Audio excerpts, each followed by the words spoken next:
Olá, está no ar o Boletim Legislativo com as principais notícias desta segunda-feira. E a partir de hoje já começa a valer aqui em São José e em todo o estado a fase emergencial do Plano São Paulo, que torna ainda mais rígidas as regras da fase vermelha. Um decreto foi publicado pela Prefeitura apresentando como o nosso município vai se adequar às normas impostas pelo governo. E nós aproveitamos esse primeiro dia de restrições para saber como o comércio e a população têm se adaptado, já que todos os serviços não essenciais vão ter que permanecer fechados. O decreto do governo do estado de São Paulo, que estabelece as regras da fase emergencial, passou a valer nesta segunda-feira. A intenção é fazer com que a lotação das unidades de saúde diminua, já que São Paulo registrou 87,6% de ocupação de leitos hospitalares. Até o dia 30 de março, será adotado um toque de recolher entre as 8 da noite até as 5 da manhã. Atividades religiosas, como missas e cultos, não poderão acontecer presencialmente por 15 dias, e bares e restaurantes ficam proibidos de operar com serviços de retirada no local, sendo autorizados apenas os serviços de drive-thru ou delivery. Além disso, lojas de material de construção foram retiradas do grupo de comércios considerados essenciais e deverão permanecer fechados durante a fase emergencial. Parques também não poderão abrir e práticas de esportes coletivos, como o futebol, ficam suspensas. Ainda de acordo com as novas medidas, órgãos públicos e atividades administrativas não essenciais devem adotar o teletrabalho. Só estão autorizados a funcionar hospitais, clínicas, farmácias, supermercados, açougues, padarias e feiras livres. Na educação, as escolas estaduais permanecem abertas apenas para a retirada de merenda. Os recessos de abril e outubro serão antecipados para o período entre 15 e 28 de março. Já em São José dos Campos, as aulas na rede municipal de ensino estão mantidas, de acordo com a decisão da Prefeitura. Segundo as regras da Secretaria de Educação da cidade, o protocolo de monitoramento vai continuar a ser seguido, com a ocupação máxima de 35% da capacidade de cada sala de aula, além de isolamento caso alguma pessoa tenha suspeita de infecção pelo vírus. Além das aulas, São José também decidiu manter os parques abertos para a prática de esportes individuais, como caminhada, corrida e ciclismo. Atualmente, apenas o Parque Santos Dumont permanece fechado em São José. Bom, e realmente a gente precisa fazer a nossa parte para conseguir voltar às fases menos restritivas. Então eu reforço aqui o pedido das autoridades médicas, hein? Vamos todo mundo usar máscara, manter o distanciamento e evitar aglomerações. Essa é uma luta de todos, viu? E agora a gente fala um pouco de esperança, porque hoje começa mais uma nova fase de vacinação aqui na cidade, dessa vez para a faixa das pessoas acima de 75 anos. Ao todo, a cidade recebeu 5.487 doses para imunizar este grupo, que está recebendo as vacinas nas UBSs, Casas do Idoso e também no modelo via drive-thru. Nas UBSs e Casas do Idoso, a vacinação é oferecida de 8 da manhã até as 5 horas da tarde. E no drive-thru, que fica lá no CEF, no Parque da Cidade, o horário de atendimento para a aplicação das doses é de 8 da manhã até as 3 horas da tarde. Como o público-alvo dessa faixa etária é de 6.096 idosos, uma nova remessa ainda é esperada para alcançar 100% do grupo prioritário. E a gente muda um pouco de assunto, mas para falar de emprego, tema muito importante, né, para quem está em busca de uma recolocação. Então a gente te mostra agora na nossa agenda de serviços as vagas de trabalho disponíveis no PAT de São José. O PAT, Posto de Atendimento ao Trabalhador de São José dos Campos, tem oportunidades de emprego para ajudante geral, atendente de balcão, auxiliar de manutenção, eletricista de manutenção, empacotador à mão, empregada doméstica, florista, instalador de sistema eletrônico, motorista carreteiro, motorista de carreta, padeiro, preparador de materiais, recepcionista, recursos humanos, soldador TIG AT, técnico em eletrônica e vendedor externo. Ainda há vaga para pessoa com deficiência no cargo de assistente administrativo. Para se candidatar é fácil, é só ligar para o número 3941-2043 ou visitar o site serviços.sjc.sp.gov.br/vagaspat. E hoje é o Dia do Consumidor, uma data importante para valorizarmos as leis que garantiram os direitos e proteção de quem faz uma compra. Aqui no Brasil, a data reforça o papel do Código de Defesa do Consumidor, que já existe há 30 anos. E por ser tão significativo, ao falar da data, a gente não podia deixar de mostrar o quão relevante é o Código, considerado um exemplo na legislação que envolve a segurança dos consumidores. No Dia Mundial do Consumidor, as atenções são voltadas para esse livrinho aqui, o Código de Defesa do Consumidor. A data foi criada originalmente nos Estados Unidos em 15 de março, como uma forma de reforçar os direitos dos clientes que pediam por maior segurança na hora de efetuar uma compra. Aqui no Brasil, esse pedido foi atendido a partir da criação do Código de Defesa do Consumidor em setembro de 1990. O diretor do PROCON, Georges Assad, garante que ao longo dos 30 anos que o código está em vigor, muitas vitórias foram asseguradas. Ainda assim, segundo ele, esta é uma lei em constante evolução. De lá para cá, as leis partindo do código, começaram a ter uma preocupação maior. Nós tivemos uma preocupação maior, a começar pela lei o decreto do e-commerce, que trata das vendas eletrônicas, agora mais recentemente da Lei Geral de Proteção de Dados, para que assim as relações de consumo sejam melhores, efetivas, para que isso também não mexa na economia do país. O Código de Defesa do Consumidor é uma lei federal que regulamenta as relações entre a empresa e cliente, de modo a garantir proteção aos consumidores. O Código estabelece direitos básicos de quem compra uma mercadoria para evitar prejuízos e danos aos clientes. De acordo com o PROCON, os consumidores são considerados o lado mais frágil de uma relação comercial.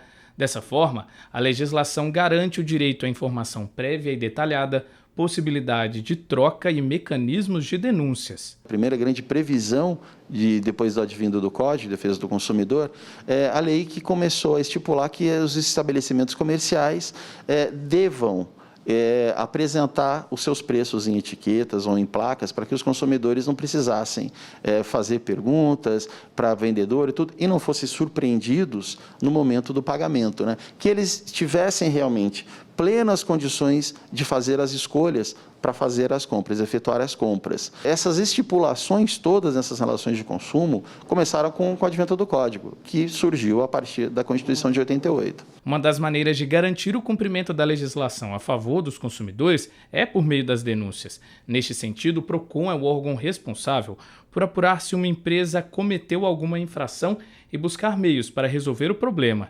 Aqui em São José, segundo o site do PROCON, só no ano passado foram realizados cerca de 2.500 atendimentos envolvendo reclamações de consumidores. As principais queixas foram referentes a serviços de telefonia, energia e saneamento, internet, bancos e varejo. O lado positivo é que, segundo o PROCON, na maior parte dos casos, o problema consegue ser solucionado de maneira conciliatória. A taxa de resolução das reclamações apresentadas no órgão é de 75%. Então a gente zela pelos consumidores e a gente vê que numa reclamação, a gente analisa essa reclamação para verificar se ela tem um potencial muito grande de causar danos a outros consumidores e não só àquele que está fazendo essa reclamação. E a gente também faz um filtro de todas essas reclamações aí para que a gente se antecipe e puna realmente quem deva ser punido. Ainda segundo o PROCON, para diminuir a quantidade de queixas, uma das alternativas estaria nas campanhas educativas. Tem que começar pela educação, mas caso as empresas persistam, insistam nesses erros, nesses abusos, a gente tem que coibir. Então, assim, esse tipo de ação, começando por ação educativa, indo para a punitiva, serve para quê? Para que as empresas não cometam novamente esses tais abusos, que se sintam assim, prejudicadas no bolso, você tem que fazer sentir no bolso, né? E também para dar exemplo para as outras empresas. Aqui em São José, o PROCON fica na rua Paulo Setúbal, número 220, no antigo fórum. O órgão funciona de segunda a sexta, de 8 da manhã até às 5 horas da tarde. Além do atendimento presencial, ainda é possível fazer uma reclamação por meio do PROCON Online, no site da Prefeitura e também pelo aplicativo PROCON Digital. Todas essas ferramentas são essenciais para garantir os direitos dos consumidores, mas para evitar chegar nessas vias de fato, algumas dicas são importantes. Hoje o consumidor tem que tomar cuidado, muito cuidado, com as promoções que ofereçam valores, por exemplo, que estão fora da realidade ou que dêem muita vantagem para aquele. Esses tipos de promoção são as que mais causam lesão aos consumidores. E assim, na dúvida, é buscar realmente o PROCON. E se tiver problema, da mesma forma. Temos todas as nossas plataformas aí, se não quiserem vir aqui fisicamente, que é o ideal, que não venham realmente, mas para buscar esse abrigo. E agora você confere a previsão do tempo para a tarde de hoje e também amanhã, terça-feira. A tarde desta segunda-feira será de sol entre nuvens e as chances de chuva são altas. A máxima será de 30 graus e a mínima 19. Na terça-feira, a previsão de céu parcialmente encoberto se mantém e deve chover durante a tarde. As temperaturas variam um pouco e a máxima será de 29 graus, mínima 19. E nesse momento de pandemia, nada melhor que contar boas histórias e boas notícias, né? Então, para fechar o boletim com muita positividade e orgulho, a gente conta para você um pouquinho da história de uma aluna de uma escola municipal de São José que, durante as pesquisas e estudos de um projeto de ciências e astronomia, descobriu um asteroide. Incrível, né?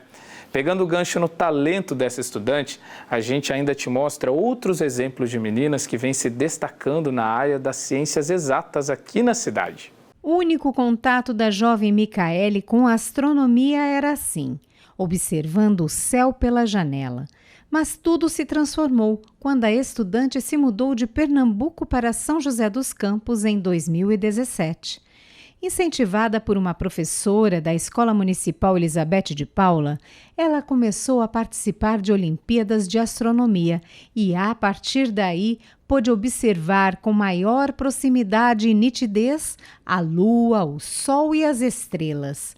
Tamanha proximidade que a estudante pôde dar nome a um asteroide que ela mesma descobriu durante estudos do projeto Caça-Asteroides, ligado à Universidade Estadual Paulista. Quando veio essa notícia, esse retorno afirmando sobre a descoberta de um asteroide, eu não acreditei. Eu acho que alguns dias o pessoal falou, o asteroide Micaele, só que eu não acreditava, sabe? Ficava, legal. Só que depois eu acho que isso foi tomando uma proporção um pouquinho maior. Isso é algo que ficava, eu acho que eu descobri um asteroide. Então foi a partir desse momento que eu fiquei muito feliz e a felicidade começou a tomar conta de mim, porque eu via isso não só como uma conquista pessoal, sabe? Porque eu entrei no projeto não acreditando muito em mim. Pensava que eu não iria descobrir, que, enfim, eu iria trabalhar, desenvolver as habilidades de trabalhar em grupo, mas que essa descoberta não iria acontecer.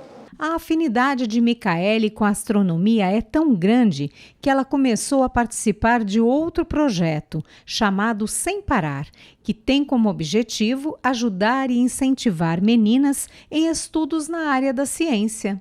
É realmente algo que eu gosto muito de fazer, não só de estudar e fazer essas coisas, mas de realmente criar conexões com outras meninas e incentivar elas na ciência de alguma forma. Eu acho que hoje, para além de ser uma profissional, referência na minha área ou algo do tipo, eu acho que um dos meus grandes sonhos também é ver outras meninas que estavam em lugares como eu, que vieram de lugares como eu, que, enfim, não tinha tanta confiança em si, alcançar lugares grandes e, enfim, ter essas oportunidades que eu estou tendo hoje, sabe? De acordo com Denilson Silva, professor e assistente de direção da Escola Elizabeth de Paula, cada vez mais as alunas estão sendo incentivadas a participarem de Olimpíadas de Matemática e também de Astronomia. Ainda segundo o professor, é durante essas competições que muitas meninas acabam descobrindo algum tipo de talento na área das ciências. A participação, o incentivo a eles é muito importante, principalmente para as meninas, né? Porque nós sabemos que existe um preconceito aí, né? De que as meninas não participam da ciência. E nós estamos vendo hoje, não só nas escolas, né? Mas na nossa rede, em vários lugares, esses trabalhos de incentivo, de participação, né, delas, sabendo que elas podem fazer, sim, parte na área de astronomia, na parte de engenharia, porque elas não é porque são meninas que não podem participar. E todo esse incentivo está fazendo outras alunas trilharem o mesmo caminho da Micaele. É o caso de Gabriela e Nicole, que se espelharam na colega e conseguiram destaque na Olimpíada Brasileira de Astronomia. Para elas, a presença feminina na ciência está crescendo cada vez mais. A gente está recebendo mais destaque, tem várias mulheres inspiradoras aí na história e com certeza é algo muito interessante. Infelizmente, é uma área ainda muito restrita para as mulheres, mas aos poucos a gente está servindo de exemplo e elas vão entrando também. A gente só precisa de oportunidade e muitas vezes elas vêm de pessoas que acreditam na gente, que nos mostram esse mundo de oportunidade ou até de nós mesmos, de a gente acreditar e buscar, sabe? E fica aqui os nossos parabéns a Micaele e a todas as meninas que têm feito bonito na área da ciência aqui em São José. E o boletim de hoje fica por aqui. Muito obrigado pela companhia e até amanhã.